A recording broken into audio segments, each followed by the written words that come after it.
Hi, I'm Nate. I'm Noah. And welcome to the third season of Talking Lion. Talking Lion is a podcast focused on artist-to-artist conversation. We're primarily artists, a duo called Sleeping Lion, but we've been lucky enough to write, produce, and hang out with so many incredible rising artists since we started our project. Whether it's at sessions or parties or over cups of coffee, we've talked with our creative friends about everything. Music, life, love, and all the subtle complexities that come with being in the middle of a journey. Talking Lion is about hitting record on these conversations and sharing them with you. There's no real structure, nothing really prepared, just friends talking about life and what it's been like and where it's going. A couple reminders before we start the show. We now have a Discord server that's become a sort of community hub for Sleeping Lion and Talking Lion. We're very active on there and very eager to talk to you about who you are on the show and how you feel about the new episodes, as well as just talking about life. So yeah, come through and you can talk with us. You can make some new friends, share your art, and share your memes. Go to sleepinglionmusic.com/Discord to join our server. We hope to see you there. Lastly, our face is on a shirt. We have shirts now for Talking Lion with our faces on them. If you want to wear us on your shirt,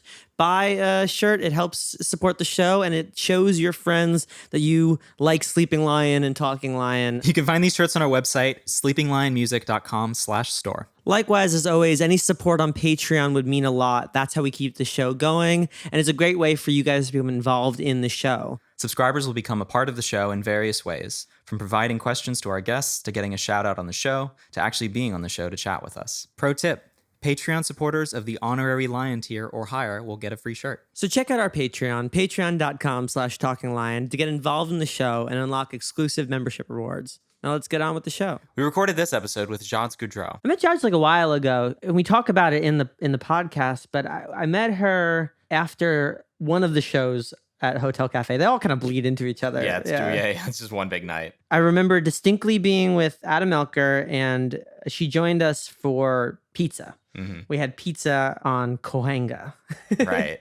And I talk about this like on the show, but she was so nice that at first I was defensive. Right. Like I was like, how could you be so nice? But we both became fans of her music and finally decided to chat with her on the podcast. And it was a lovely conversation. She's such a lovely person. Such an interesting person. Very interesting person. Very interesting interview. She recently put out a record called Motel 6, and it's amazing. It's great. With jams. Do you remember the first time you heard Nuh-uh? Yeah, it was insane. Yeah. And throughout the entire interview, as we were talking about the song Nuh-uh, the only thing I wanted to do was listen to the song. After the interview was over, I went and immediately listened to the song. It's so good. She's a crazy artist and an awesome songwriter who is able to understand her vision, but is also willing to go out there to come back in, which I think is a really, really admirable trait in an artist. Truly. So, without further ado, I'm Jades Goudreault, and this is Talking Lion.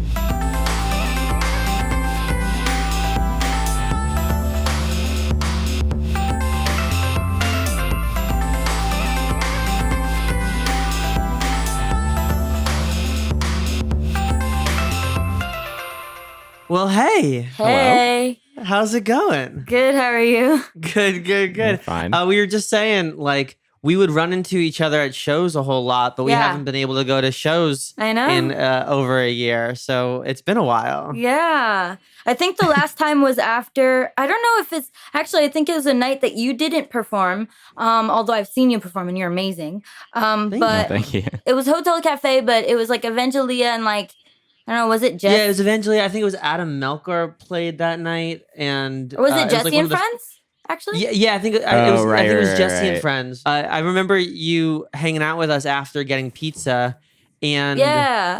my first impression. I'm gonna be 100% with you. My first impression was, this girl is so nice. Like, what's her motive? Like, I feel like whenever anybody, I feel like I'm so like LA fucking cynical that whenever anybody is like nice, I'm always just like a little bit guarded. But Yeah. now, it's been a year and a half or 2 years, whatever. I know you now, like you're just a nice person. But Oh. like, it was a very interesting experience because I do remember that thought really clearly. Like, oh no, like, here's a nice person. I gotta keep my defenses up. This city's gonna eat you alive, kid. Especially in LA. Like, I feel kind of the same way. A lot of, like, everyone just acts kind of nice, and you're just like, okay, who's actually, nice and not trying to get something from me? But you're a real one. I mean, like, I think the truth of the matter is like you're just like hella talented. So, Thank you. you can just vibe and you're fine. And I think when you really are nice and you really are genuine with people, I think it works out in the long run. Yeah, Like definitely. the arc of history bends towards nice people, doing well in the long run. It's a long arc of history. It's a long arc of history. No, it's a very long arc, but I think eventually it all comes out in the wash. Yeah, for sure. Yes. Where are you from originally? Montreal, which I'm going to visit my grandma next week. Yeah, I'm French Canadian. That's why Jades Goudreault is my name. Oh yeah. Wait, are you Jacques Cousteau? No, but my first language is French. Oui. Very cool. Yeah. That's awesome. I'm from New York originally, so I won't go to war with you over whose bagels are better. But I know that we have a little bit of a rivalry. I've heard. To be honest, to be really honest, I don't think I've ever had either. I know that's really weird, but I've never had either. So I'll have to try and I'll let you know who wins. I just had my first Montreal style bagel the other day. Wait, Yeah. where and when? At Courage, the place that was written about in the New York Times in that article. It was like LA has good bagels now. And here's the thing. Okay, I'm gonna go into it a little bit. So I grew up in Italy. And people often ask me, oh, do you like Italian pizza or American pizza better? Like, oh, how does the pizza in America compare to Italian pizza? And I think ultimately it doesn't compute in my brain. They're different foodstuffs. Even though they're the same ingredients, they produce different food experiences because they're culturally distinct recipes ultimately. So there's a particular mood that is like, I want a big greasy New York slice of pizza. And there's also a particular mood of I want like a nice, thin, Neapolitan, beautiful crust pizza. And those two things aren't comparable in my brain. They're not competing for attention with each other. I'm not going to say one is better than the other because they're different moods. I had this Montreal bagel that was open faced, by the way. So it's already like a completely different ballgame, but it was still, bagel, like sesame bagel, toasted cream cheese, lox, dill, like capers, the whole nines. It tasted completely different. Really? Like it was the same experience. It was like, this is a different food stuff. I was like, this is really interesting because I was like, I've never had a Montreal bagel before. This conversation is making me just a little bit upset. No, but that's why I went into it with the Italian pride thing because it's like if you like I'm not saying Montreal bagels are better than New York bagels. I'm saying it is a different food experience, so it's a pointless conversation to say to puff your chest and say one is better than the other. I get it. I'm still gonna puff my chest. That's what I do best. Yeah, I'll have to try it. But I know that also, even the water makes a difference, like the New York water or something. Water makes a big difference. Yeah, the New York water is it's all in the water. It's all in the water. It must be something in the water. Were you born in Montreal? Yeah. So what was it like growing up there? So I had a single mom, and basically, for the first few years of my life, I was in Montreal. My first language is French. We moved to Florida with me and my mom when I very spontaneous when I was 3 or 4, I think 4. And we lived in our car for a bit and it was she was illegal. She couldn't get an actual job. So she babysat for a while. And then she grew her own business, a real estate business, and had a radio show and all this stuff. She's really, really inspiring.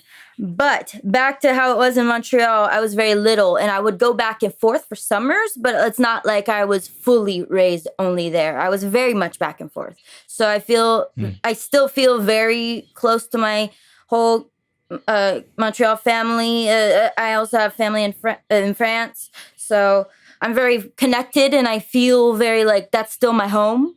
But yeah, I can't tell you, how it is all the time. No, for sure. Yeah. Well, that's a really interesting story of growing up too. I mean, that's a story that is more common than people think, but also I'm sure was challenging as a kid. Well, what was that like, sort of moving around the way you did, and when you first sort of got to Florida? I was very lucky with the way my mom is. I think it's all about mentality, and she always I never knew I was struggling ever. I never knew we were poor. I never knew I didn't have what I wanted. She always made me feel like it was an adventure and that, as soon as we got a little bit of money, she would take me to the dollar store and say, you can have any toy you want. It just I just thought I had everything that other kids had. So she was an amazing mom. I mean, that's a testament to it. That's really, really special. How did you first start getting into music? Would you guys listen to music a whole lot? Was she very musical? What was we always say how did the bug first bite? I don't think it bit for a long, long, long time actually, but she did. She did bring me to my first concert, which was Aretha Franklin when I was 8. So that's pretty. Whoa. Yeah. Whoa. Yeah, that's a great first concert. I know. And I loved her, and I loved who else? The get up, get on up. I forgot who that is.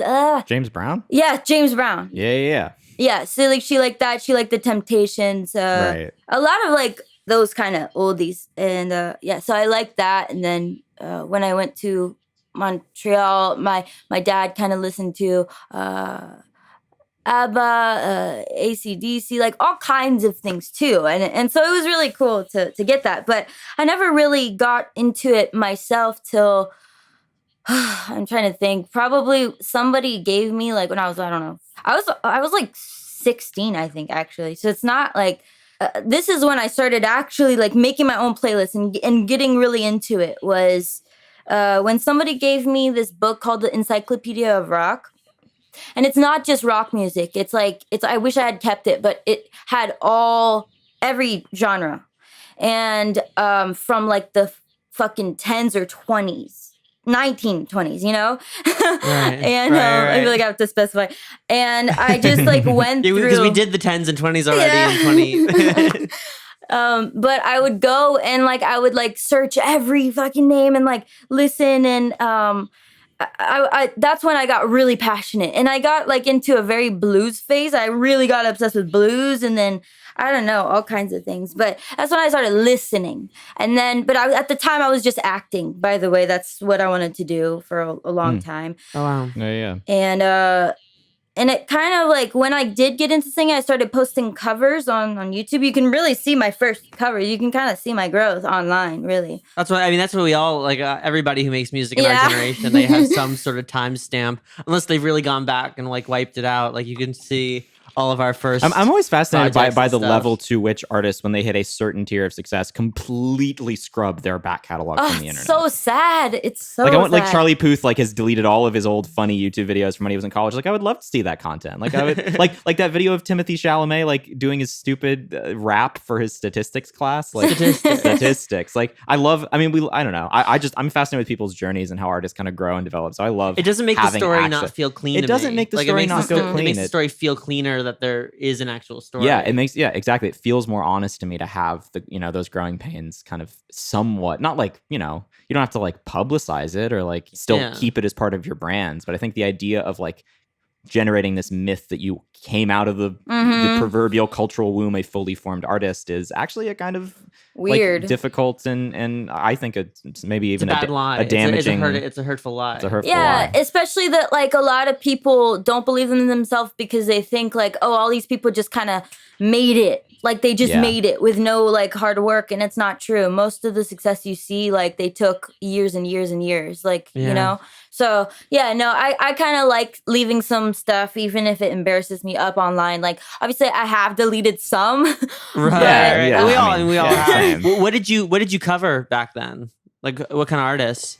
First of all, I always liked singing acoustic. My voice isn't super like belty or strong, so it's not like I don't do well with normal instrumentals usually. So I always went for acoustic, chill, laid back stuff. But I don't know. I don't remember like a Drake song, Adele, Ed Sheeran. Oh yeah, that's awesome. Cool. I respect that a whole lot. When did you move to LA? Exactly 2 years ago. Oh wow! Congratulations. Thank you. Yeah, I met you like pretty much right after I moved here. That tends to happen. Right. and it was kind of crazy too, because you were like, because when I told you my name, you were like, oh, you just wrote with somebody, like somebody mentioned your name. I was like, somebody mentioned my name? I like literally just got here. But I was like, but I was already kind of writing, with people and stuff.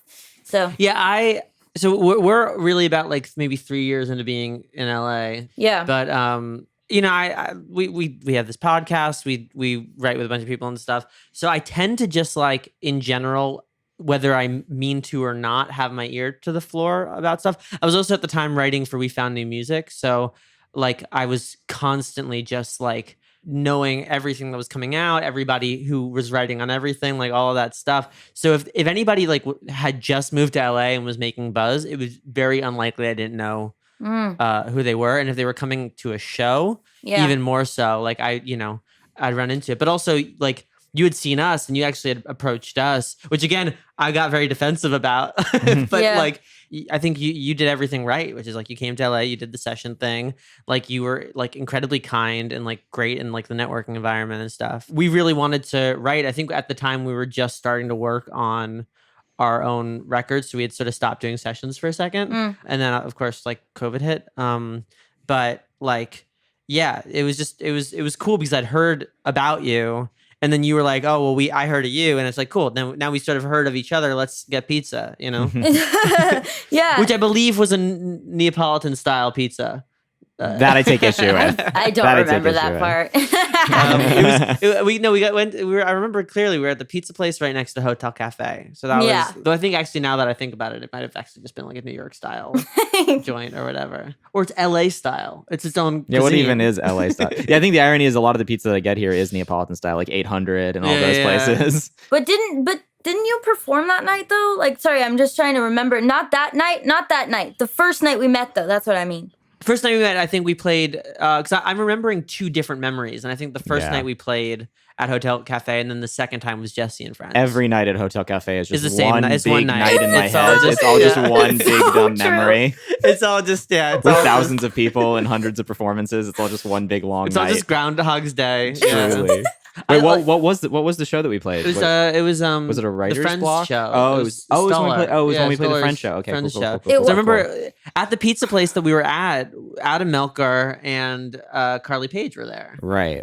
So, but then I remember also hanging out with you at Jesse and Friends. Yes. So- yes. But anyways, I remember your performance because I remember you got it was so good and you got the audience to sing. We were singing Oh, along. we definitely did we Generous, definitely did yeah. Generous. Yeah, I remember that show. It was a good show. Yeah. That was really fun. Well, I appreciate that. You know, I'm just thinking back to that. That was such a weird time that like I feel like I was just in general just like more closed off than I'd ever been like in LA. But I did like put your music into my like listen to this when you are in a good headspace playlist. And I was driving. I remember very clearly I was driving to Dunkin' Donuts one morning. I was listening to the playlist and I Believe in Aliens comes on. So we study like it's gold. We gon' study like it's gold. Study like it's gold. I don't wanna fit the mold. So we study like it's gold. Yeah, we study cause you're golden. We gon' do it again. I believe in aliens. Your busy mind does not surprise me. And I'm like, this is fucking crazy. Like, who is this? And I look over, I'm like, the girl from the pizza place? Fuck yeah. I think I texted you. I'm like, you're crazy good. Oh, thank you. Yeah, I remember you DM'd me. Yeah. Yeah. Well, it's that like, I think what I love about I Believe in Aliens, and I want to like kind of dive into that song. That's the first, like my first introduction to you. But like, you're cool. Like you're like the way that you sing and it like all your songs, there are so many people who try to sound cool on the records and just don't. And you manage to like get that like sort of effortless, like laid back, cool vibe just so naturally. And it really floored me. And this actually leads me to a question that I was curious to ask you, which is, you know, if you used to be very much into acting, to what extent do you feel like acting and that the sort of whatever you kind of experienced in that pursuit informs how you sort of perform and embody yourself as an artist? That's such a you question. I love that. Yeah, right? Oh, wow.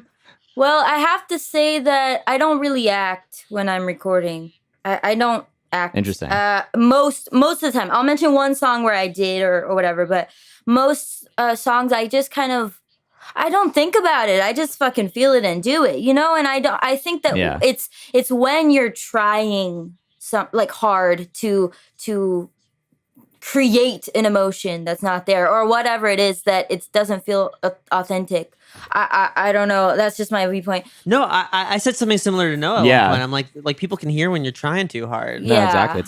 It's a fine line. Well, I feel like that's the struggle in acting too, because ideally, Yeah.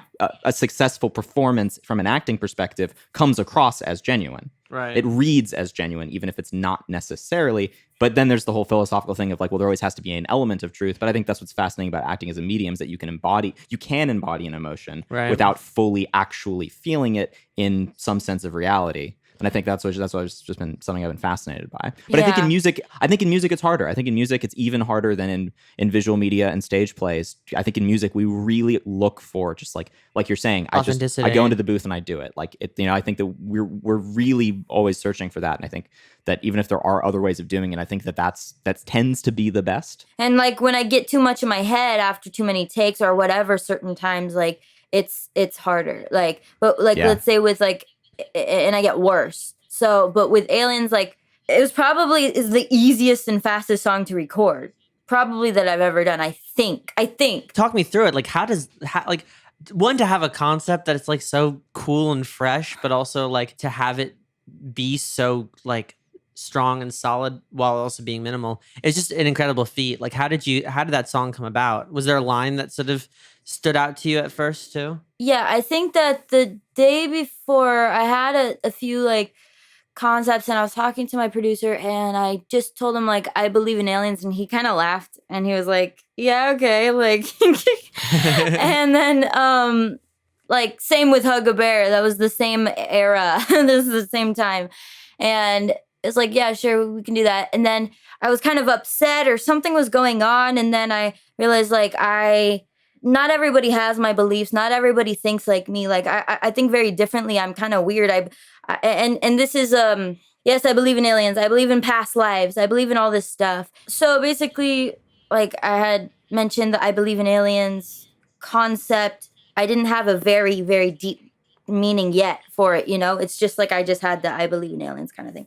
And then that day, my producer said something like, I want to open up to you one day. I'll open up to you about something like, and he didn't want to talk about it. He like, you know, we barely knew each other at that time.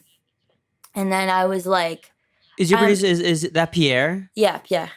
Cool. So then that night I told him in the car, actually, this is like the day we met, actually, I think, or like the next day. And I was like, listen, you can tell me all your secrets. You can tell me anything. Like I'm not one to judge and just tell me everything. Like I don't care.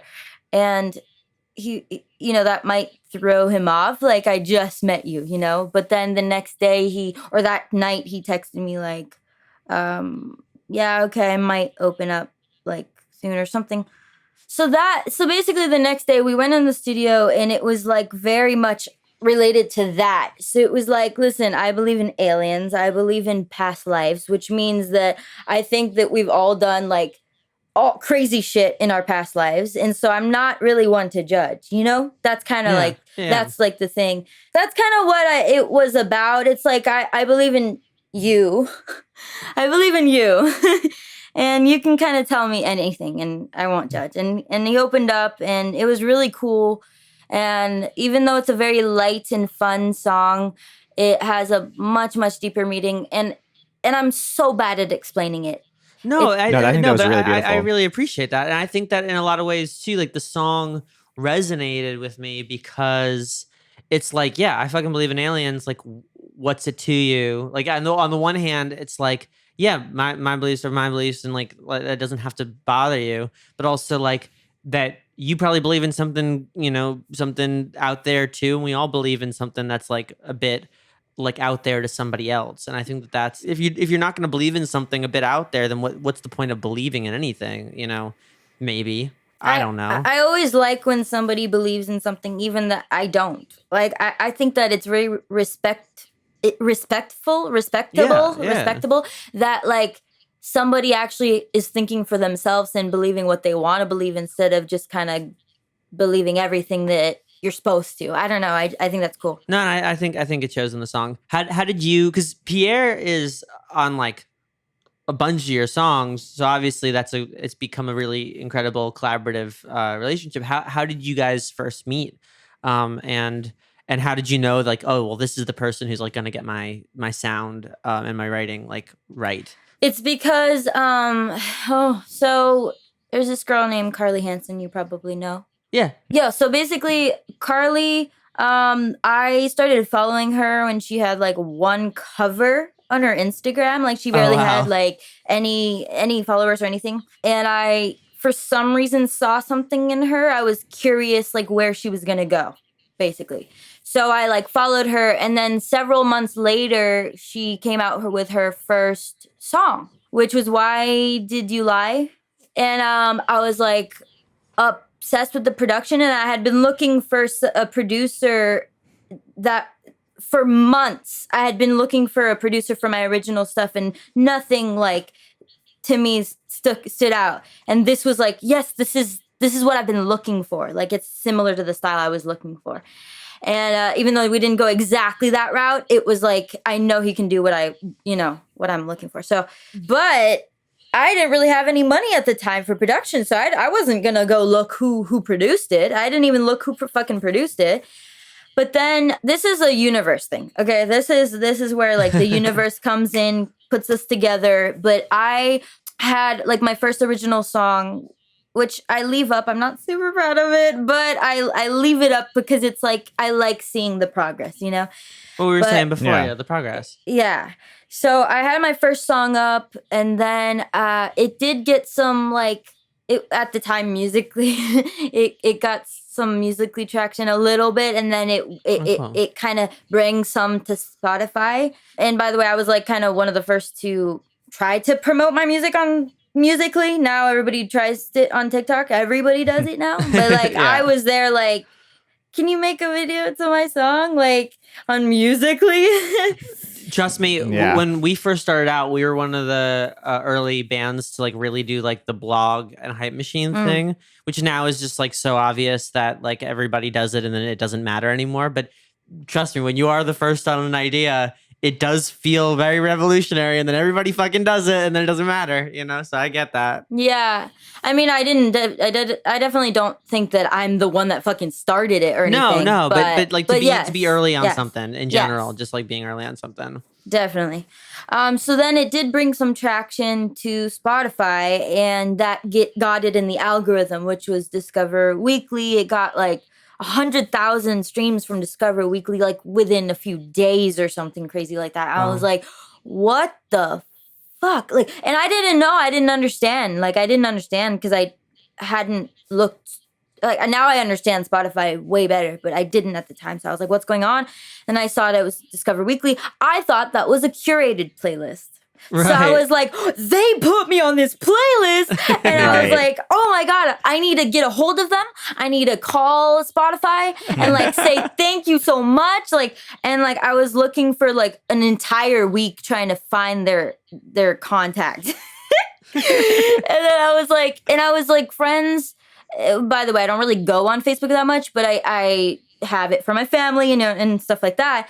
And I was friends on Facebook with somebody that worked at Spotify Canada. And like, I don't really talk to him or anything, but I was friends with him on Facebook. Right. But I'm not like stupid either. Like, I don't want to use a contact like that. I don't know. It's just weird. It just didn't feel right. I didn't want to ask him for the fucking information or whatever. So I was like, let me just go in his friends and ask a couple random people in his friends list if they have Spotify's number. Maybe they're in the industry. I don't know. So that's how that was. So I went and asked like 3 people, and one of them was Pierre. And Pierre was like, hey, listen, I don't really go on Facebook. Let's talk on Instagram. I went to his Instagram, and I see Carly's song on his Instagram. And I was like, why do you have Nice, Carly's that's great. song on there? And he was like, oh, I co-wrote it and produced it. And I was like, I literally was jumping up and down like, are you fucking kidding me? Like that. And I was like, this is That's so insane. funny. So then we continued talking. He was like down. He really wanted to work with me. We got on a phone call. My mom was like, all right, I'll pitch. I'll like help you. Like I'll. And then she basically said to him, if you give us this price, we'll do it right now. We'll send her out right now.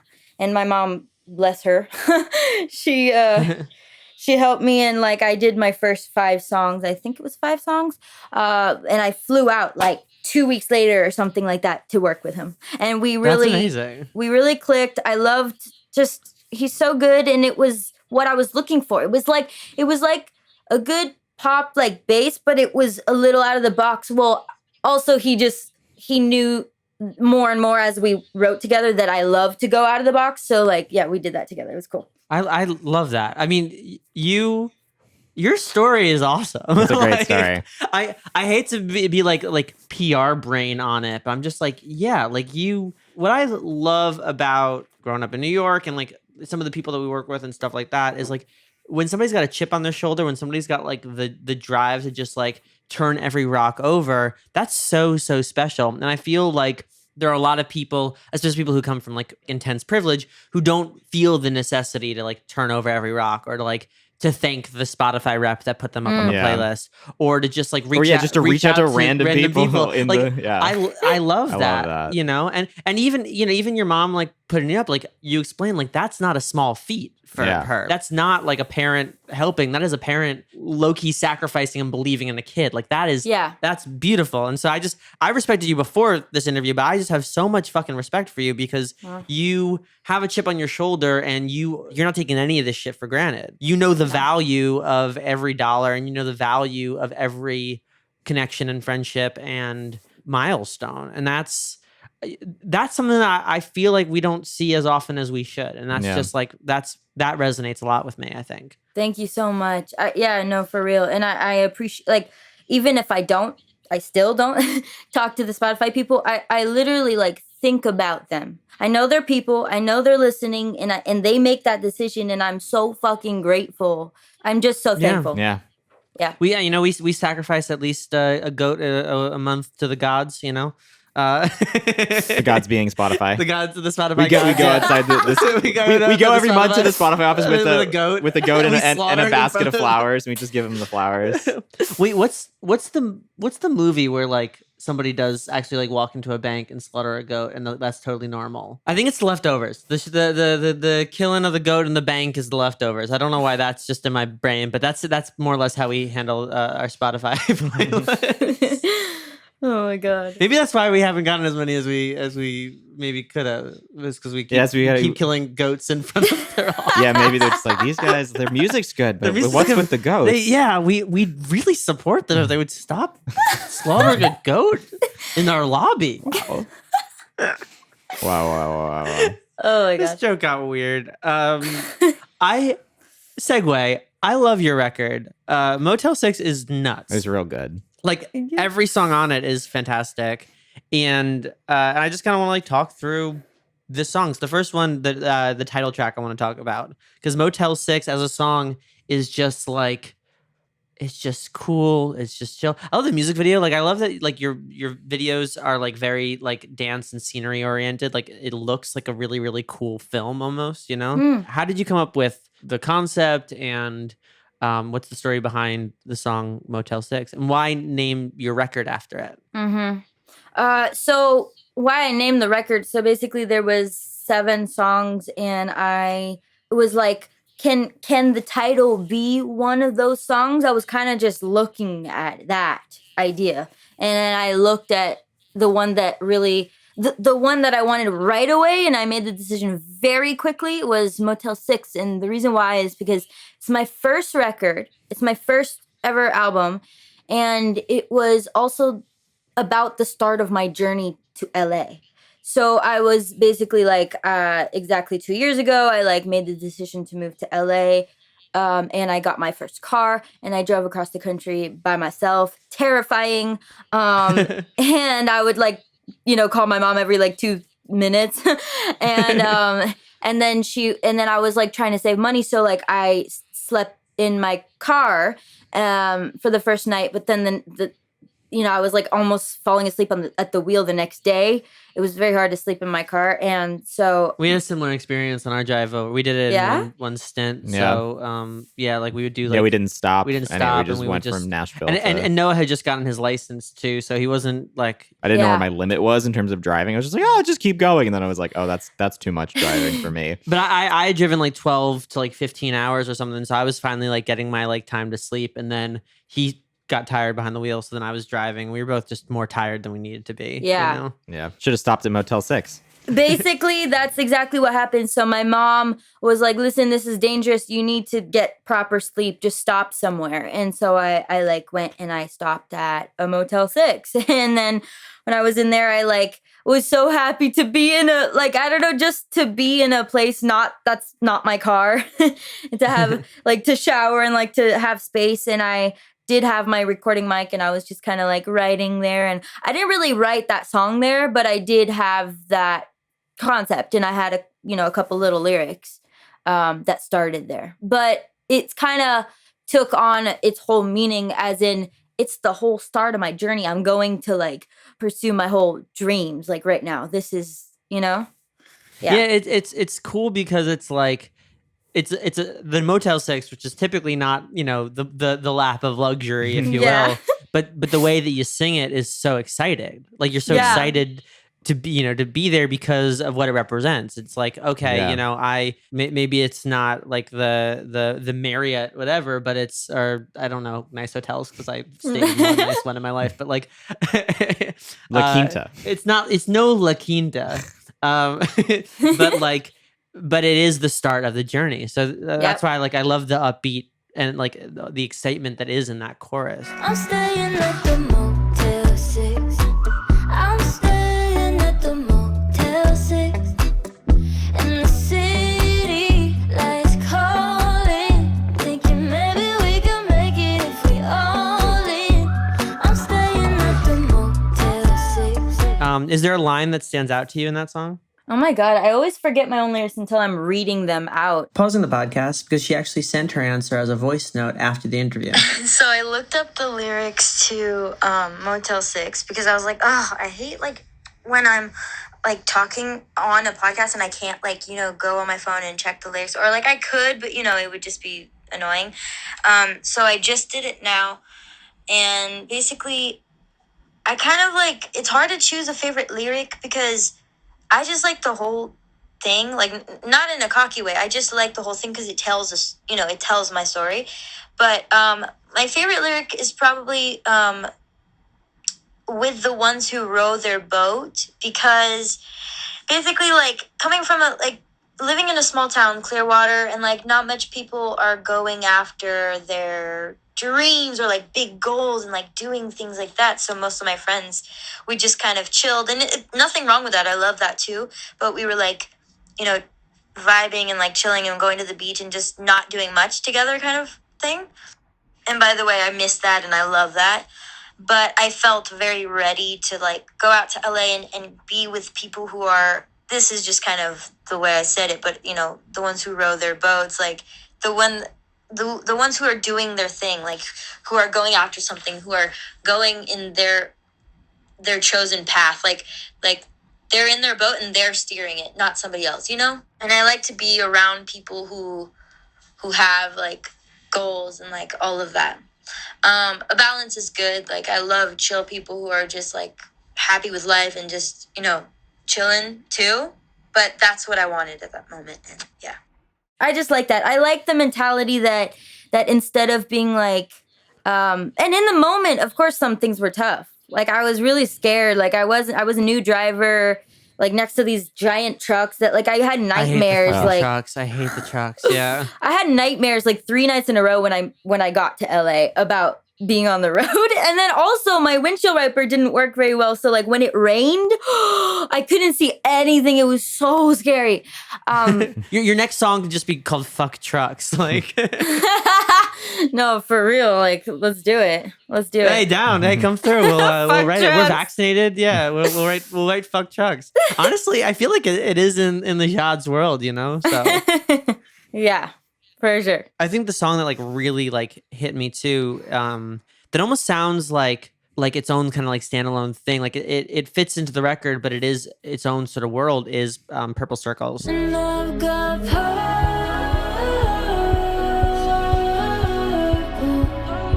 circles. Yeah, I've got purple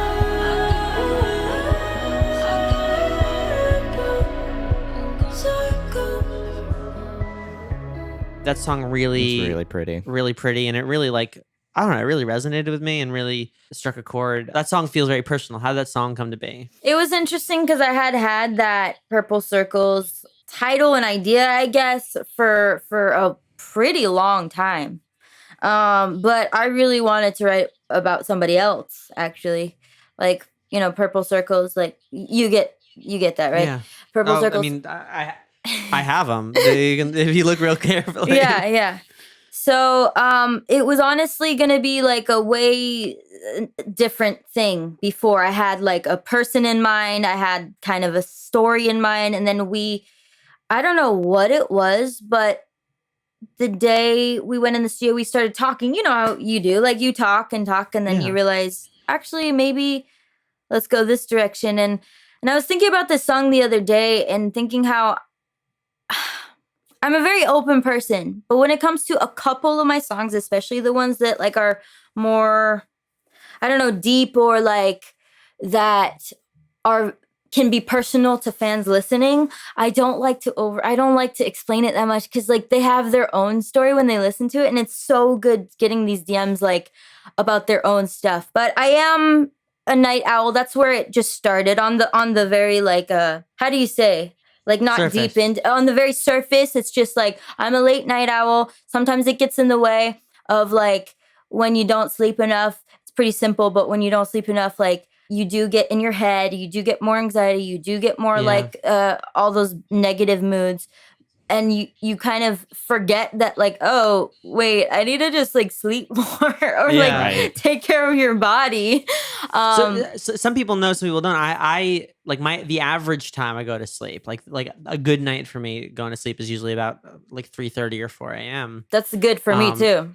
Yeah, and there's construction outside my house, and there has been for about a year and a half. So sometimes like and they start at 8 o'clock. So I have earplugs. Like I grind my teeth in my sleep, so I have a mouth guard. It is crazy how numb I feel before I go to sleep because I can't hear anything. I can't talk because of the mouth guard, and like it kind of. And then of course I'm closing my eyes, so it's like this weird like sensory deprivation when I go to sleep. But me too. if I'm lucky, I can just like go to sleep. But sometimes I do get woken up by construction, and the thing that makes me so upset about the construction isn't that, oh, now I'm tired and I wake up. It's like I know that at like 2 p.m. or 3 p.m. I'm going to be really, really anxious or really, really depressed or really like cranky because I know that my moods are fucked up by it. So like that's why my own interpretation, why like the song really resonated with me too. It's just so it's like, that's a big part of the song. Also, I love nighttime. Like there's something about it where I want to get better schedule, but at the same time, there's something that I wanted the song to feel like, which we really fucking conquered. Thank you, Pierre. Like it just feels so, and John, it feels very peaceful. I wanted it to feel so peaceful. I wanted this exact emotion where I'm sitting alone, like at night. It's so fucking peaceful. Everyone's asleep, and there's just like the stars and like peace, serenity. And I love that. For me, at least, when I listen to the song, that's how I feel. Yeah. So I mean, I love that time. You don't have to sell me on that time. Like I love, it's that like I could watch a dozen episodes of TV without feeling guilty. It's that like I don't have to text anybody. Like I don't have to answer to anybody. I don't even have to like reply to my emails, or even if I do, I like set them for a scheduler, so that it sends at a normal time tomorrow. Like there's something really nice about having, it's almost like time is frozen. Yeah. And actually, I'm even just thinking about this now. I read a book as a kid about like, it's a series about, I think it was called The Midnighters, and it was about how time froze for an hour for like a group of kids in this neighborhood. Oh, that's cool. And I remember just like that's a fun concept. Really romanticizing that idea of just like wow. Because I feel that like late at night, like it doesn't matter if it's 2 a.m. or 3 a.m. or 4 a.m. Like it all is the same. Like everything is quiet, everything is still, and you can just kind of like, it's not even just like as like corny as like be yourself. Yeah. But you can just do whatever feels right at that time. So that could be watching television, or that could be like really diving into a song or diving into something that like you were second guessing the whole day or whatever. So Yeah, I feel that way too, but I think the part about living with you is that you're up at those hours, so Right, it's like right. that, it's like I don't necessarily get to have that yeah, experience. you get that experience at 8 a.m. Yeah, exactly. That's why I've been trying to shift to being a morning person because, like, as much as I think I naturally am a night person, I think the thing that I crave is You'd have to beat me for it. I'd have to beat you for it, and it's like, well, and that's the thing. I would have to require staying up till 5 or 6. So it's like I might as well try to wake up at 5 or 6 anyway, which never happens. Yeah. But I'm managing a solid 9 nowadays with the help of medication, and that's been fun. It was like, now that I'm thinking about it, I think we like initially scheduled this interview at like 2 a.m. or 3 a.m. and like neither of us like even realized that we were texting that late. Not at all. that's so Not funny. at all. Oh man.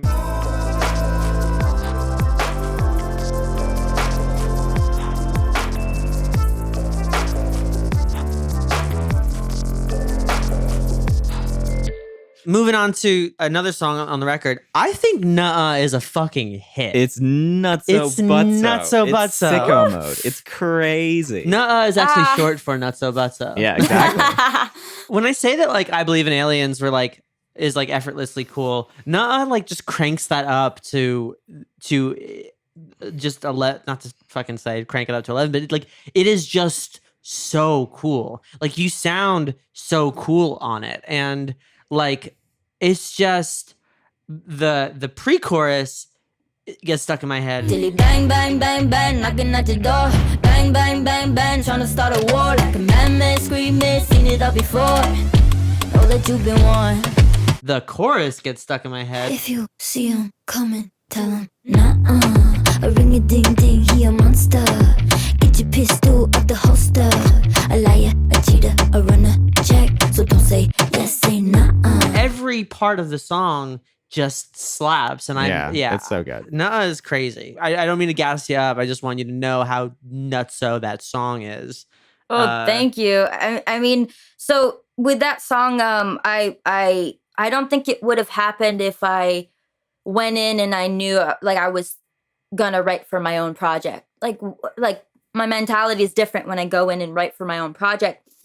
And sometimes magic happens where I'm going in to write for somebody else, and these songs happen, and then I'm like, actually, So that happens to us all the time. Yeah. I feel yeah. that.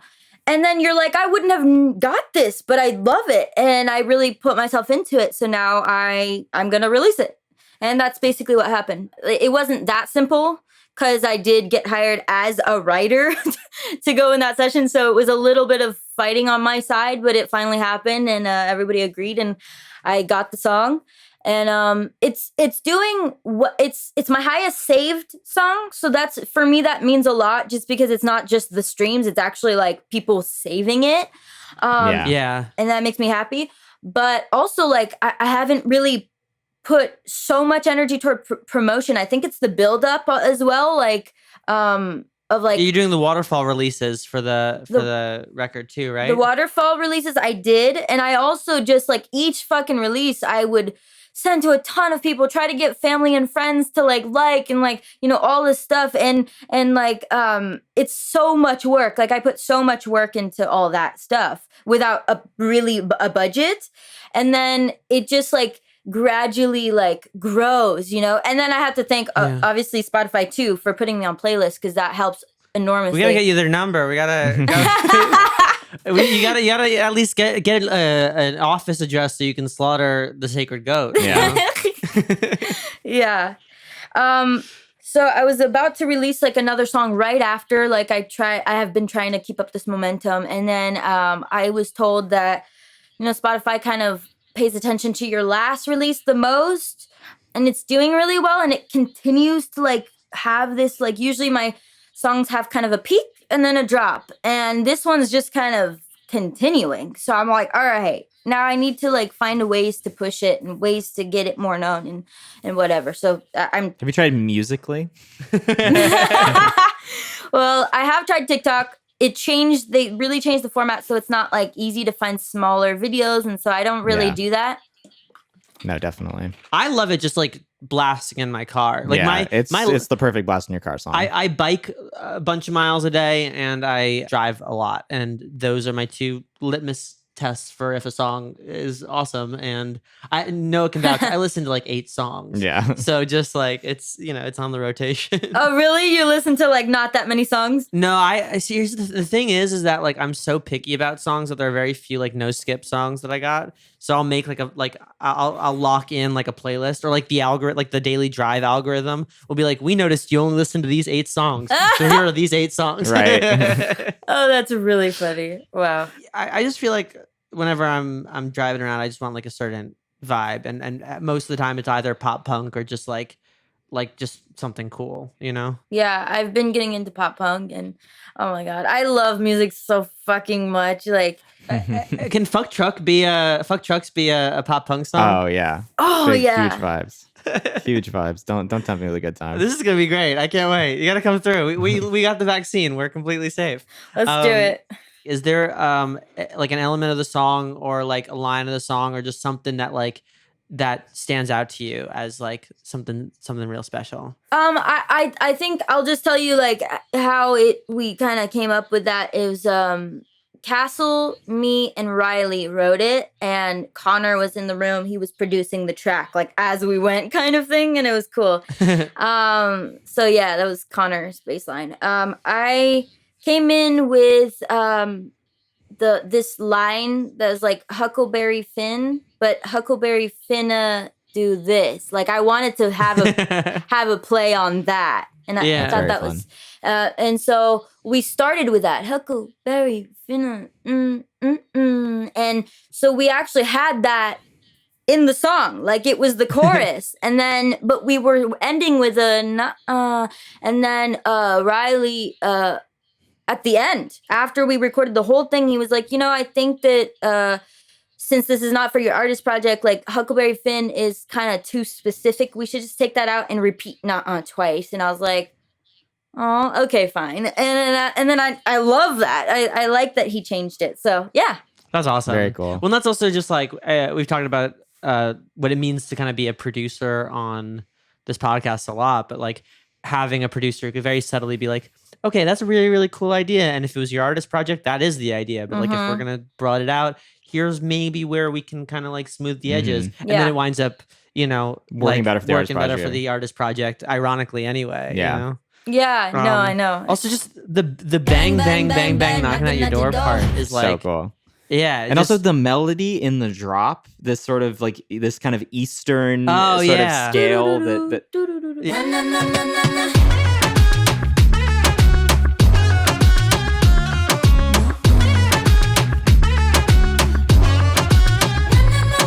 Yeah. There were already like 3 moments in the song that I was just like, well, I wasn't expecting it to go there. And then it gets to that part. I was like, well, I really wasn't expecting it to go there, but I am so happy that it did. It was supposed to be like pitched to DJ Snake featuring Blackpink. So I was like, interesting. So like all my ideas were like very like what I thought was Blackpink, and it was kind of a good like magic thing again, because like I don't really listen to K-pop that much. I know Blackpink, they're my favorite K-pop group, but I just like barely knew. So I it was more me than K-pop, or more me than Blackpink, but I like did something for that. I don't know. It was a good happy medium kind of in between that. It's interesting because it reminds me like there is something about it that reminds me of like early Rihanna and like MIA, and that's sort of like like Diplo, DJ Snake era of like early era of 2000s pop and stuff. Like that's what I love about that Bang Bang section is that like it just really feels. I mean, the whole record feels like very current, but also like there is something very nostalgic about like that level of like aggression in pop music that like I feel like we had and we lost and we found. That's really clicks everything into place for me, because it feels very K-pop. Those are very K-pop moves to have these kind of like unexpected sessions or pulling musical influences from really unexpected places, and these really fun kind of talky, bright sections. Yeah. And I love a lot of that kind of music. So that explains why I like it so much. But I think that the fact that it managed to sit, you're right, that it manages to sit in this perfect middle ground of, even though as a writer, as someone who writes for a living, I can tell that it was intended to go somewhere else, that it effortlessly Works in your artist project. I think that's really powerful. And I think it just makes for a really fun record. Yeah, no, it's like, this is just magic, that happens. Like I said, it wouldn't have happened if I knew that I was going in for my own artist project. So it's so cool to like write that way and be like, oh shit, I'm so happy that happened. And it's like who in the room, and like everything comes together. That's what's so cool about music. It's like the production, the melodies, who was there, who had like, who said this one word that like sparked this one thing. That's my favorite part of it. I mean, I miss that. Yeah. Like I feel like, hell, even if we wind up making fucked trucks, like that comes from a joke. Like there is so much chaos. Noah can vouch. There's nothing I love in this wide world more than like the concept of chaos.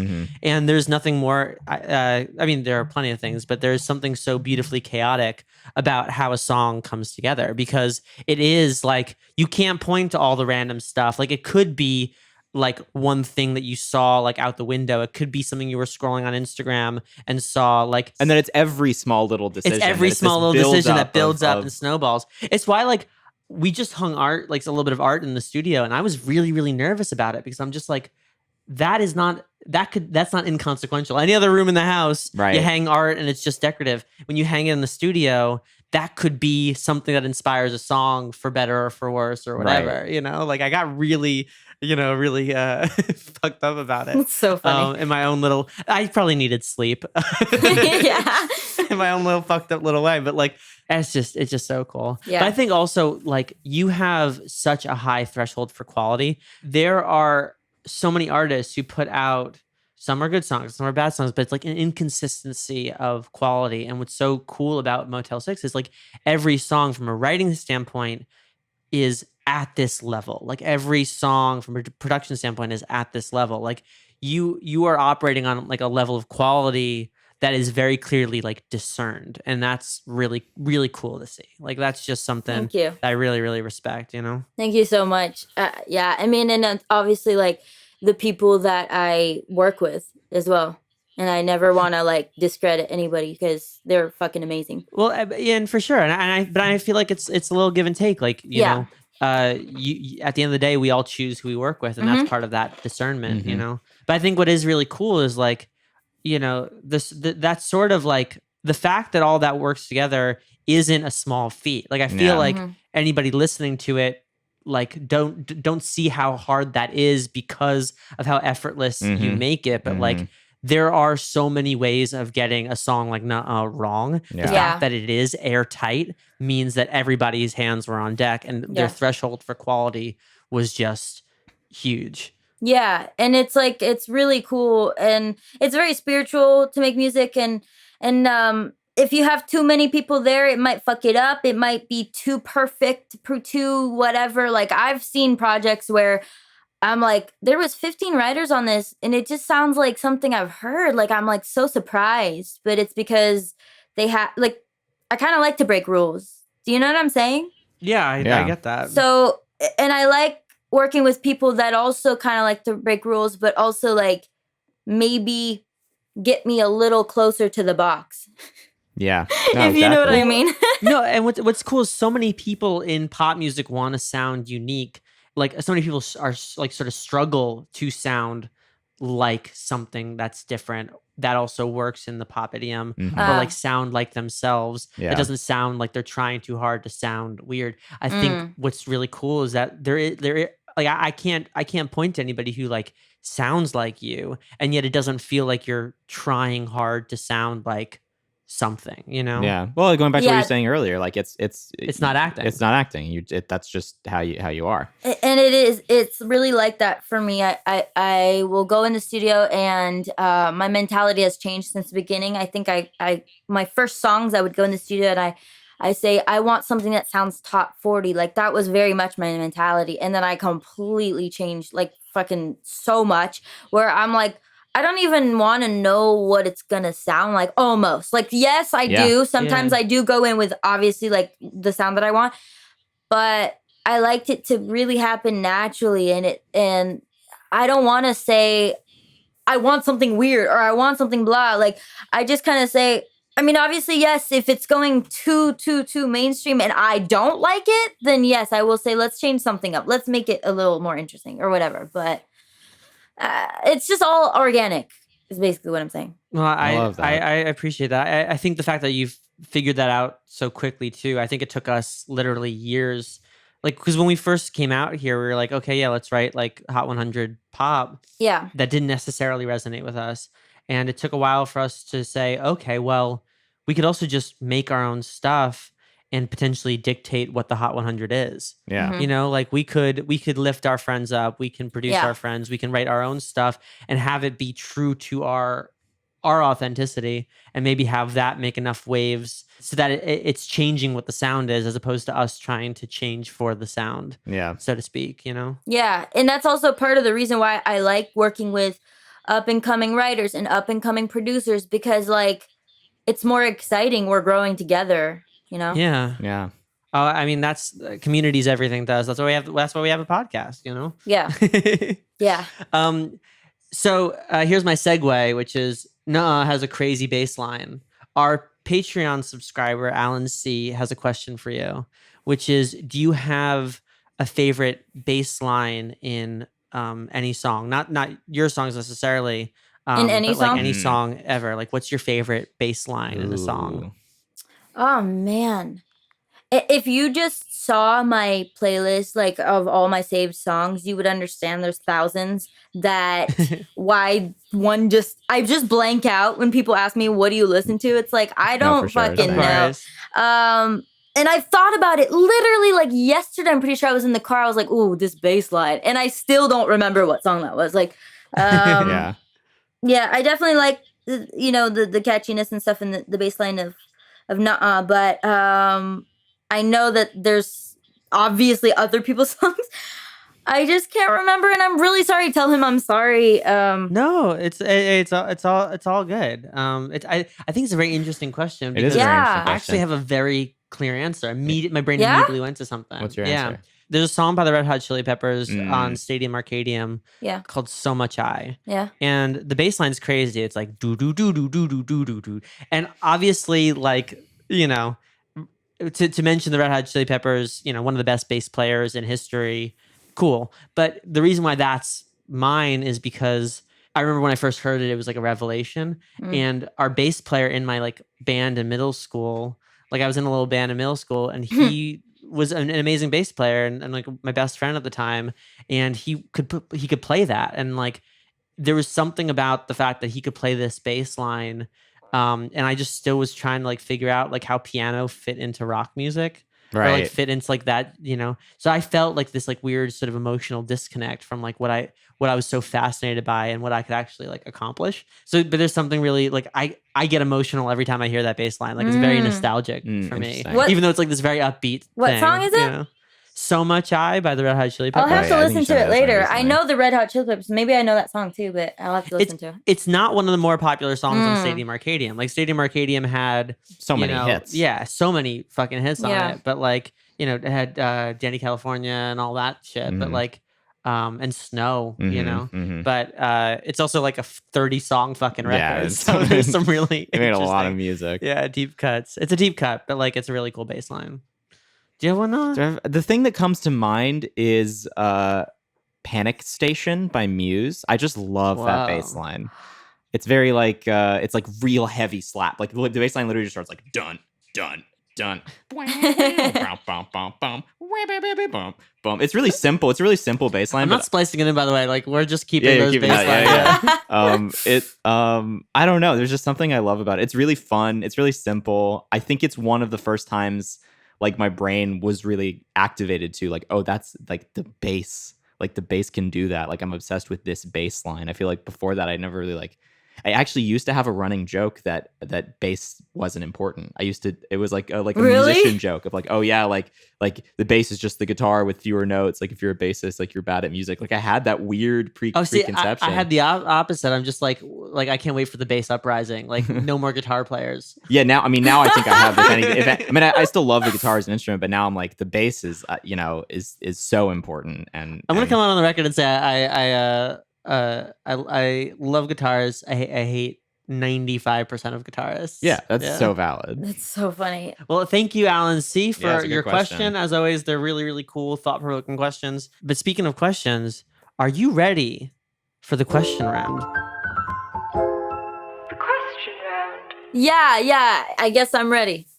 Yeah, cool. ready as you'll ever be. Ready as you'll ever be. It's hard-hitting journalism here. The first question is, what is your phone background? It is a quote that says, "Success formula: do more of what works and less of what doesn't." Don't. Amazing. That's great. I love that. That's so funny. Do more of what works, And do less of what doesn't work. It's so simple, but it's so true. Yeah, that is actually really good. I love that. Cuts right to the heart of it. Why didn't I think of that? Yeah, fuck. I feel like I've been living that way my whole life, but like I've had to like navigate. I feel like it's like do more of what is good and all right and is functioning, and do less of what hurts your feelings and makes you feel bad as a person. Like I feel like I've circled the drain of that quote my whole life. It was really so funny. But like that obviously applies to, you know, how you feel, like you were saying, or like anything, fucking anything. Yeah. Yeah, I mean, I think that is, in essence, the process of getting better as a creative. Like, it is discerning. It is getting better at discerning what works about what you do and what doesn't work about what you do. Tell him nah. Yeah. Do you have a non-musical hobby? Oh God, I get asked this, and I should prepare more because I don't know every time. I love spying on people. Nice. That's good. Wait, like physically so or cool. on the internet? Huh? Like physically or on the internet? Like through a parking garage window, or just like Instagram stalking? I say I love internet stalking for sure, but like in real life. Yeah. You turn the camera, it's just like a bunch of just fucking spy gear. Yeah. I've the looked goggles and the antenna. No, but for real, there's this spy shop in LA, and I've gone so many times by that shop. Like, I fucking want to go so bad, but I've never done it. But I need to. You should do it. Yeah, I mean, if that's invest in your hobbies, it's important to Do more of what works. Do more of what. Yeah. Do what you're drawn to do. Yeah. Yeah. So drawn to that. Interesting.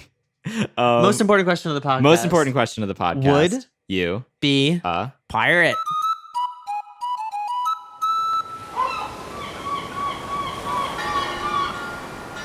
R. Oh, I remember you guys asking people do pirates steal? Okay, so I mean, yes. yes, but so here's the thing. We actually recently watched a pirate documentary to be more versed in this question. Did they steal? Yes, but they were stealing from Spain and Britain, who in themselves were at the time stealing from the colonies that they had in their imperialism. And also part of what they were stealing were slave ships to free slaves. So pirates were stealing, but they were stealing from these giant global superpowers that were, I think, Evil? more morally reprehensible. Yeah. So the question is really, what is your threshold for lawful versus chaotic? Like what, as a person, how willing are you to go outside the bounds of the society that you live in to for personal gain and for theoretically social change? That's the other thing about pirates is like, yeah, there's an altruistic component to it, but they also all were in the business of enriching themselves. But if I may, I feel like reaching out to a friend of somebody that she knew from Spotify is a pirate ass move. Okay, but like that's like big ball energetically, energy, yeah. But she didn't break any laws with that. Like, no, but you don't have to break a law to be a pirate. I mean, you Yeah. yes, you do. I mean, not necessarily. Well, I'm a rule breaker. That's for sure. Yeah. I don't for sure. really Yeah. care about rules. I think they were made because there's too much stupidity or because I don't know why. Okay. Some rules I agree with, whatever. Same with laws, to be honest. You know what I mean? Like if it doesn't hurt somebody, I'm okay with breaking a law as well. But I do believe in karma, and I wouldn't want to, like, if I feel bad about it, if I know I'm hurting somebody, then I wouldn't want to do it. I wouldn't steal from somebody. Well, I think you know, the idea of being a modern pirate is making a little bit of trouble or just like trying to break the rules a little bit. Like, I don't think it's full on outlaw, but I think that, like, you know, I think at some point I'm going to stand up about, you know, the fact that I think it should be illegal that streaming platforms don't pay podcasters royalties, but it's not illegal currently. But see, Yeah. here's the thing. I would argue that doing something like that, like lobbying Congress to change the sort of laws around podcasting, like I would be much more inclined to do. Like if I lived in the age of piracy, I've been thinking about this a lot. If I lived in the age of piracy, I think I would be more inclined to rise up through the ranks of society and try to affect change in within the system rather than going outside the system and being more benevolent. I would argue that like even though the ethos is very pirate of wanting to change a system that you feel like is unjust, I think that there is a difference between stealing from a ship and changing a system. I think protesting is pirate, especially if they say it's unlawful gathering. No, for sure. You know. Yeah. So on 3, is it a yes or is it a no to being a pirate? Okay.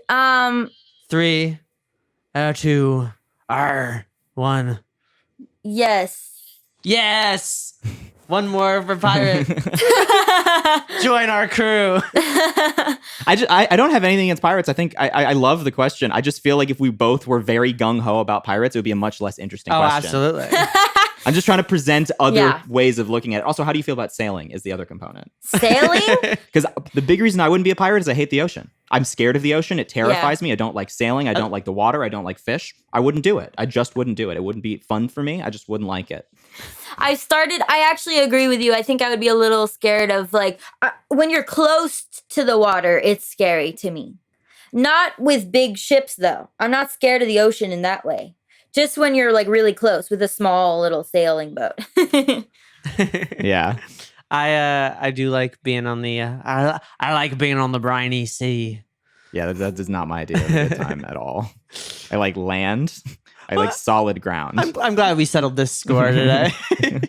What's the next question, young Noah? The next question is, Arr. do you have any tattoos? If so, what was your first? I don't. I did, however, design. I'm going to say design because it's not a big design, but one of my friend's tattoos. And she's never gotten a tattoo. And like a couple weeks ago, I was like, oh, cool tattoo would be like little purple dots on each tip of your finger. And I just thought that, And she went to get it like the next day. And now she's like, please design my next tattoos. And so I'm working on that. But no, I don't have any tattoos. That's really cool. And I don't have any tattoos because I love tattoos. I just feel like I get sick of things so fucking quickly. Like if I get a shirt, I will hate it the next. Yeah, so I can't. Yeah, for sure. Yeah. No, exactly. It's tough. But we were actually just talking on the podcast the other day about how like if I were to get a tattoo, I feel like the way to do it would be to have a friend design it. Yeah. Because there's something about the personal connection to it, which would make me less inclined to hate it down the line because it wouldn't be about the aesthetic of the thing. It'd be more about my relationship with that person. Well, that's the thing. That's the thing for me. I know that if it was more like of a spontaneous kind of fun, whatever, like memory attached to it, then it would be like I wouldn't really regret it. If there's too much thought into it, like that's when I would regret it. So I think that like one of the things that I wanted actually as a tattoo with one of my friends, we were both gonna get it, is like the word butt face. Like because, nice. That's really funny. Because it's so funny and like fun and it just always makes you laugh. Like who's gonna regret that? Nobody, not me. That's awesome. That's so funny. I love that. That's so pirate. It is very pirate. I'm Buttface. I'm Buttface. I'm the Captain Buttface. That's true. Aye. Ahoy. Could you recommend our listeners and us a movie, a book, and a TV show? Movie. Sound of Music. Just because that's the one that comes to mind. And I don't really watch movies, but I think that Sound of Music is just such a beautiful classic. Like, I just love that movie. Yeah. So that book... Maybe just The Alchemist. I know that's very unoriginal, but that's a recent one that I listened to. So hey, the Alchemist. Yeah. And you said TV show? What's it called? Miss Maisel or something? Oh yeah, Marvelous Miss Maisel. Because again, I don't watch TV, but my mom watches that show, and so when I watch it with her, it's like always a good time. I love that. That's really sweet. My mom loves Maisel because we're Jews. In New York. Relatable. But also because my mom, she's in her 50s and she really wants to do stand-up comedy. Like she really wants to kind of do a stand-up routine. And every time she says, I'm like, write it. Just do it. Write it. Do it, Mom. She's been saying it for years. Mom, if you're listening, which you're probably not, but if you are. No, my mom's super supportive, but she does not have the patience for podcasts. If you are listening though, Mom, write your fucking comedy show. I think do it'll be it. funny. Yeah. You know? Be that pirate. I think the thing is too though is that like I want to be supportive, but also I don't want to be her sounding board because I think it might be raunchy. Like I think that like the crux is I can about see like that. post-divorce dating, and I'm like, okay, Mom, you do you. I don't have to I don't have to be be the part sounding of board. it. Yeah. Yeah. That's valid. But yeah. That's very valid. Next Next question is, question. do you have a scar with a story? A scar? with a story. With a story. Or a scar without a story. A scar you can't explain. A scar you can't explain. That's even more interesting in some ways.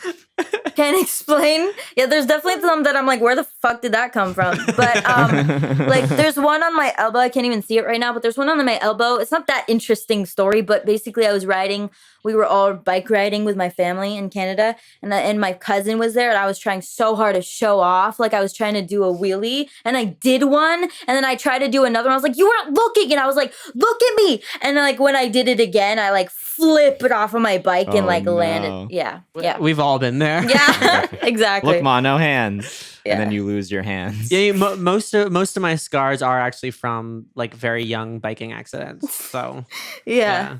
biking or skateboarding. Yeah, I hit my head on a really big piece of marble as a kid, and it was like this inch like deep gash in my forehead. Because I was playing with my dog, and the dog knocked me into this marble staircase. Ow. Or stone. It was like old, like these big stone steps, and it completely split my head open. And my mom was just like, "Oh, this looks bad." It's like, but in talking about it, like retroactively, she's like, "Yeah, I just didn't want to take you to the hospital because I thought it would be traumatizing, so I didn't get stitches for it. I just kind of let it heal naturally." But here's the thing that sticks with me about it is at the time I was like, "Oh, it's on my forehead. Like I'll be like Harry Potter with the scar on my forehead." But it's a little bit above my hairline, so it's like I don't even get that, like a cool scar on my forehead. Sometimes, like when my hair's up, you can sort of see it, but it's not like if you're gonna have a big old stupid injury on your forehead, at least like let it be a cool Harry Potter scar. And I'm just disappointed that I didn't get that out of it.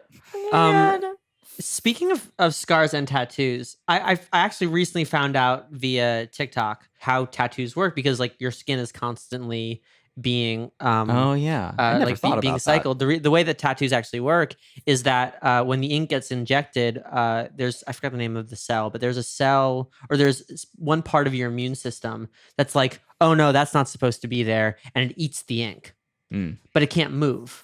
Like it eats the ink and then it just kind of stays there. Whoa. And then when it dies, the ink is there again, and another one goes, "Oh no, that ink isn't supposed to be there." So it eats the ink and it doesn't move. Oh my god! So what's crazy? What's crazy is that it's actually not in your skin cells. It's being eaten by and just cycled through by these like little organisms that you have that don't move. Whoa. And that's how tattooing works. But in that vein, I forgot that I actually do have a tattoo. You forgot? I forgot because I didn't choose it, but when I was 4 or 5 years old, my brother ran with a pen or a pencil from across the hallway and stabbed me in the back. Oh my god. And I still have the mark. Interesting. Like it's not just it looks like a birthmark, but it's actually where a pencil jabbed in or a pen jabbed in, and then I think this little cell has been eating it for years. That's wild, actually. Whoa. Wow. So my dad has something like that actually, from when he was little, like a pencil or something. Yeah, that's crazy. Very cool. Very cool. Huh. All right. What are 3 thoughts you have at this very moment? I'm on a day 107 on my goals journal. So like, Nice. except for Christmas, I've been writing at least 10 goals a day since. That's 107 awesome. days. Woo! Wait, would you be willing to share what your goals are for today? I think like last night before I went to bed and I wrote these, I kind of like wasn't in the mood. And that's why I'm proud of myself, because a lot of times I'm like, ugh, do I really have to write this right now? Like I'm tired, and I do it. Yeah. But so sometimes they're kind of like, I want this, like stuff that I already kind of obviously know. And sometimes they're more spiritual. So last night it was kind of more Spotify related. Like one of them is I'm on Radar US, I'm on Pop Rising. Happy relationship with my mom, and we laugh a lot and have fun. something about my focus being good. Because my focus isn't that good, and it's been like that since I was little. But I think that has to do with also just like simply just taking more vitamins and stuff like that. Because I noticed that when I do that, I have better focus. So that's one of the things. Exercise too. I don't really exercise. So are they there? Because I have I have a daily journal that I have my to-do list, and then I have my month goals. Yeah. Where anything that I don't do in that month that like I've set out as a goal, I'll actually put into the next month, but add a star. So the stars actually represent like how many. And I actually have some things in there that I actually had to make a different shape to represent a year. Like I have things that I've had, going month to month for like 2 years or 3 years. But it sounds to me like your goal lists are less of like, oh, I can check this off. Yeah. And more like just focus your mind. It's not a to-do list. It's like very much goals, like in terms of like what I want in my life, period. So sometimes it is like, I have full, like, here's one. I have full perception and knowingness and awareness. Like, that's so random, but it's just like, that's how I want to feel or whatever. And then there's like trending song on TikTok. That's so like material, whatever. So all kinds of things. Yeah. Well, you're steering the ship. You're steering the ship. Yeah. It's manifesting. I almost said it's a manifesto. Well, that's but like it's That manifesting. is what it is. Yeah. That's why I do it. And also it's good to keep your mind in the future and not just stuck in your current problems. It's like, okay, what do I actually want my life to be in later? Like, so it forces me. I appreciate meeting a fellow journaler. I am a very intense journaler. You have 2 more thoughts in this very moment. Yeah. What do you got? Farts. Nice. Farts. Good thought. And how delicious French bread and good ass like cheese, like platter, like a good cheese platter. Yeah, those are my thoughts. I love that. A good charcuterie can go, or as Matt James from The Bachelor calls it, a good charcuterie. Good charcuterie can save lives. Good charcuterie can save lives. I mean, I guess in the sense that all food can save lives. Yeah, all food saves our life on a daily basis, and we don't think it enough. We don't think it enough. No, it literally excites me so much to try new food. Like I get really excited. It's great. It's one of the purest joys, purest human joys we have. Yeah. And lastly, what are you looking forward to? Spending more time with my mom. Like having the successes with my mom because we've both worked so hard. She's been by my side the whole time. And just like actually celebrating those successes together. I love that this year has really made me see like how much I want. Like a lot of my goals, if you look in my journal, are more about how I want to feel than what I want to have, which is good. Although it's always good to have actual like physical universe goals as well.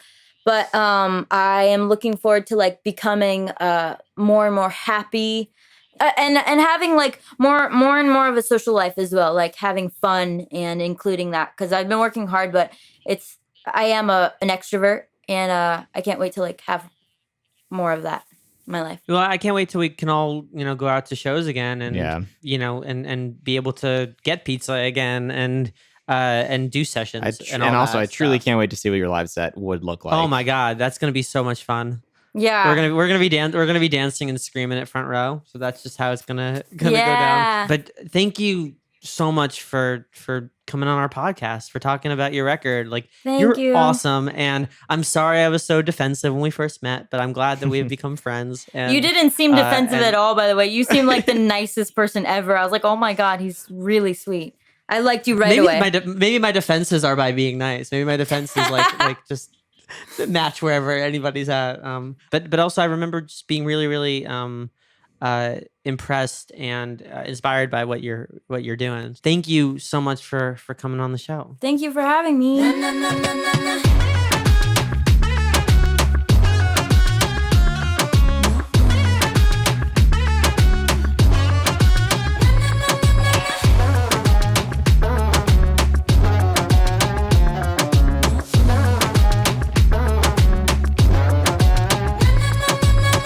We would like to thank Alan C. for supporting Talking Lion on Patreon and Isotope.